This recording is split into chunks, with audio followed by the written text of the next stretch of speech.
Hello, my students. How are you?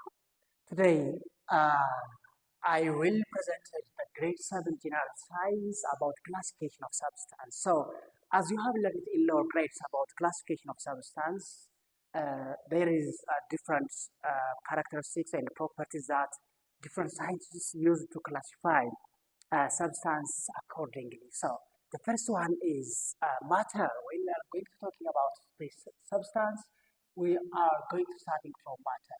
So, what is matter? The first one. What is matter?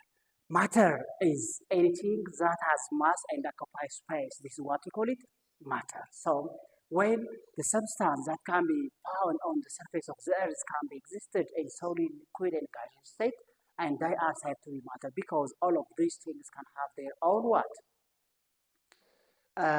Space and they have their own mass also. And this matter can be divided into two. As you have learned in lower grades, matter can be divided into pure substance, and mixture. Mixtures and pure substance are the most commonly known classification parts of matter. Yeah. As I have said before, matter is what? Anything that has mass and occupies space. It was the reason. There are different types of matter, so these different types of matter can be categorized into two basic classifications. They are pure substance and mixtures. Mixtures also divided into two homogeneous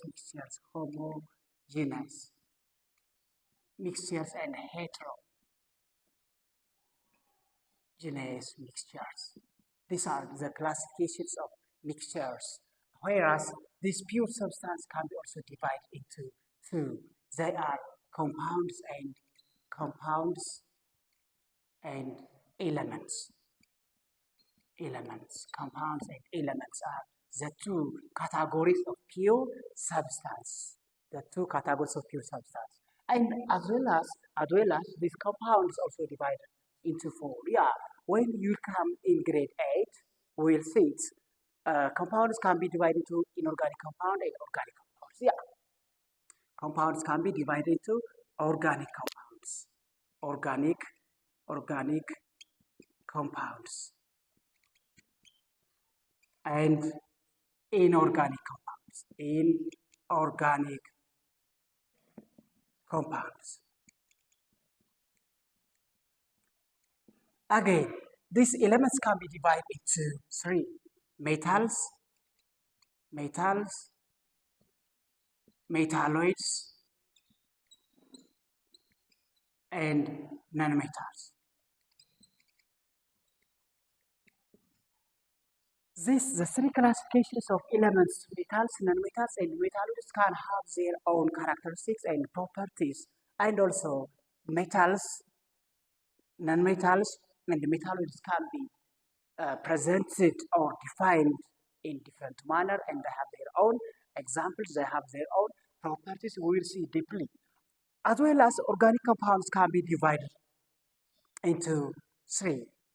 We will see in grade 8 alkanes, alkanes, alkenes,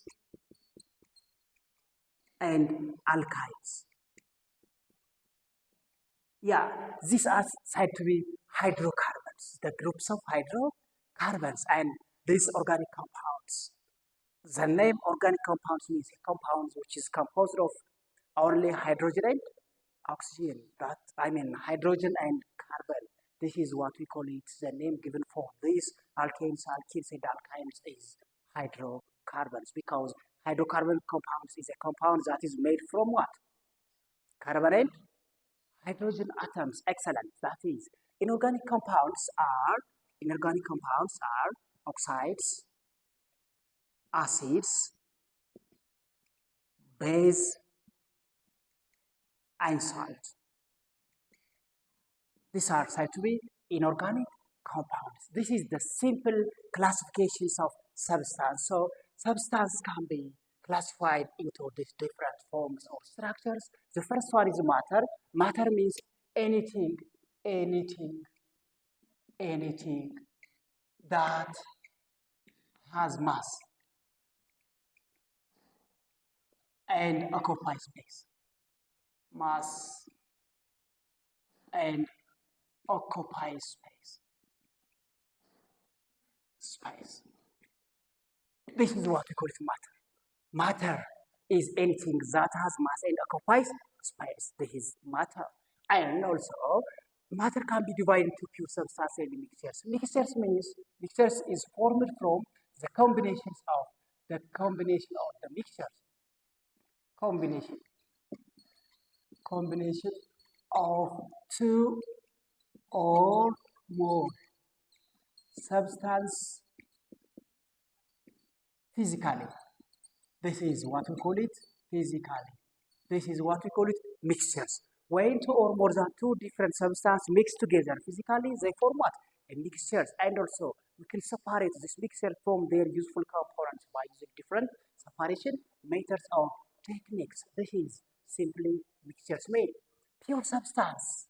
Pure substance means a substance that is made from one kind of atom. This is what we call it pure substance. And when it comes to its classification, compounds and elements, compounds are made from or that is formed from the combinations of two or more than two different elements. The combination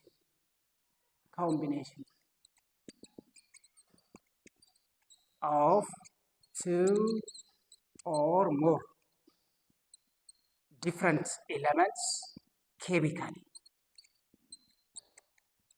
That means when one substance or two different substances react with themselves, they can form compounds. So compounds are a form of pure substance that can be formed with the combinations of two or more than two different elements or substance in a chemical process. If the substance combined chemically, means there is a chemical reaction. If there is a chemical reaction, there is reactants and products, and there is also another steps. This is simply compounds. When it comes to elements are formed from one kind of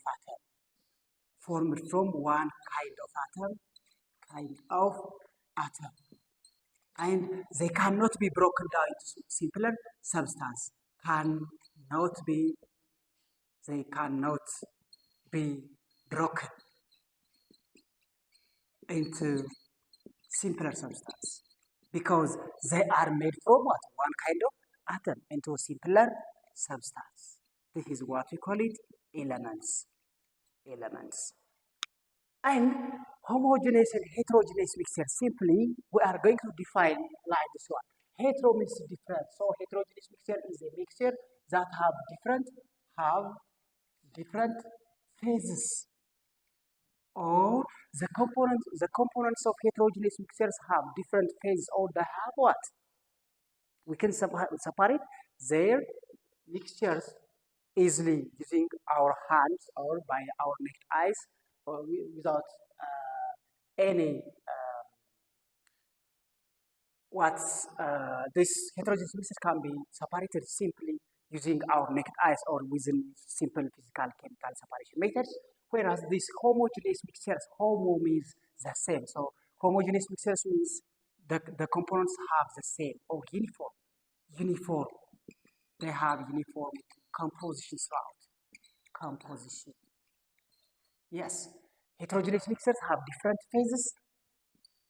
The mixtures can be identified or seen with our naked eye. Whereas homo means the same. Homogeneous mixtures are mixtures that have uniform composition throughout, and we cannot see with our naked eye. And also both homo and heterogeneous mixtures are mixtures, so we can simply classified or separated from their useful components. So different techniques or methods. We will see what are the techniques or the methods that used to separate homogeneous mixtures and heterogeneous mixtures from their useful components. There are different methods or techniques that is to separate these two different types of mixtures. The other one is here, metals, nonmetals, and metalloids. Yeah, metals, metals, they are conductors. Metals are conductors of heat and electricity. Metals are malleable. They are malleable. Metals are ductile. Metals have high melting point. They have high melting point. They have high boiling point. They have uh, also high density and so. When it comes to this non-metals, non-metals are poor conductors. They are poor conductors of heat and electricity, conductors, and they have low melting point and boiling point. Boiling point. They have low density. They have low density, and they also perform the low strengths. They have also low strengths, low strengths. And when it comes to the subtype, these metalloids are the intermediate characteristics, or metalloids are elements that have the intermediate characteristics of metals and non-metals. Have intermediate, intermediate, intermediate what? Properties or characteristics of metals and non-metals. So they are said to be what? Metalloids. Metalloids have the intermediate between these non-metals and metals properties. This is metals, non-metals, metalloids, non-metals. So these are the most commonly definitions of separation between these different classifications of mixtures. We will see alkanes, alkenes, alkynes, and these inorganic compounds in grade 8 deeply. How can they produce in a chemical reaction, and what are the rules that is to form these alkanes, alkenes, and alkynes, and how can we differentiate them? And we will see more deeply in grade 8. This is all about for 2 days. We will